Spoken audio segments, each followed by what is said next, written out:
ಎಲೆಮಳ survey ನಂಬರ್ನಲ್ಲಿ ನನಗೆ ಒಂದು 5 ಎಕರೆ ಜಮೀನಿತ್ತು. ಇದರಲ್ಲಿ ನಾನು ಒಂದು 4,000 ಬಾಳೆ ಹಾಕಿದ್ದೆ, G9.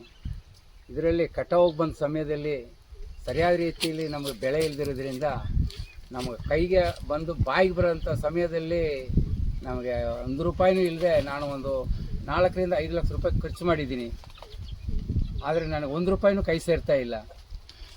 ನನಗೆ ಭಾಳ ಒಂದು ಮನಸ್ಸು ನೋವಾಗ್ತಾ ಇದೆ. ಮುಂದೆ ನಾನು ಆರಂಭ ಮಾಡಿದಂಗೆ ನಾನು ಸಾಲ ಸೋಳ ಮಾಡಿ ಇದಕ್ಕೆ ಹಾಕಿದ್ದೀನಿ.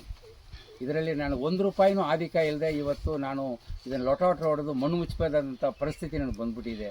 ನನಗೆ ಭಾಳ ಕಣ್ಣಲ್ಲಿ ನೀರು ಬರ್ತಾ ಇದೆ. ಇವತ್ತಿನ ಪರಿಸ್ಥಿತಿಯಲ್ಲಿ ನಾವು ಮಕ್ಕಳು ಓದಿಸೋದು ಹೆಂಗೆ, ನಾವು ಮಾಡೋದು ನಾವು ಖರ್ಚಿಗೆ ಅಂತ ಭಾಳ ನನಗೆ ಮನಸ್ಸು ನೋಯ್ತಾ ಇದೆ.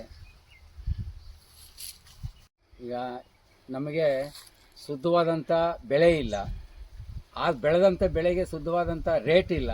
ಇದಕ್ಕೆ ಸರ್ಕಾರ ಗಮನ ಹರಿಸಬೇಕು.